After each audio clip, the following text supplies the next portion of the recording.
I think it's a new and emerging opportunity, and as more and more farmers look to diversify and maybe find that niche, aquaculture is new enough, it's exciting enough, and I think it's a great way to bring a son or daughter back or potentially bring them back. So I think a lot of folks are looking into this, and as the speakers said today, there's really unlimited potential for the growth of aquaculture based on the population in the world and where, all the health experts are saying you need to eat more fish. So I think it's just an opportunity, and we work with a lot of livestock farmers already that are looking to diversify with fish or shrimp.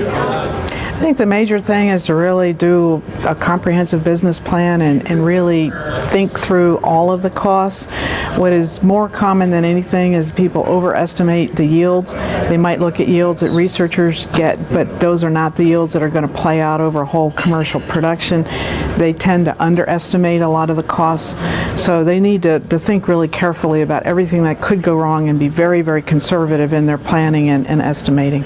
Kind of like some of the questions that were asked of the panelists today is, where do I start? Who can I talk to find out the do's and the don'ts, what works, what doesn't, what are the opportunities? And even some of the speakers today really talked about the economics of aquaculture, and maybe it's not for everybody. You have to do your due diligence, and most importantly, you have to find that market. So out there in rural Iowa, there's certainly some opportunities to establish a relationship with community members, with local restaurants, grocery stores, but it's just really doing the legwork and making those connections. Well, it is capital intensive, which means there's a lot of upfront investment, and then because it's intensive, there's a lot of feed, there are electrical costs to provide oxygen, so there's a lot of cash that's needed.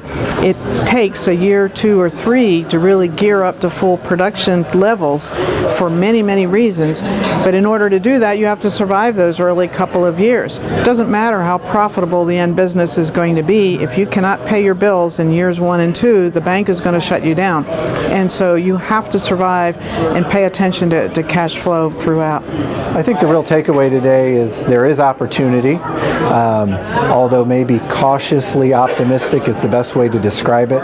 If you do your homework, ask the right questions, and start small, I think there's opportunities out there for everybody. And we're taking calls on shrimp and fish, but again, just a lot of exploratory type questions. We're doing some work on seeing if they do have a location to put a shrimp or fish farm, just based on siting considerations, rules and regulations, and so on. If you put up a new fish or shrimp farm, you have to follow the same rules as a new cattle, hog, poultry, or dairy confinement would.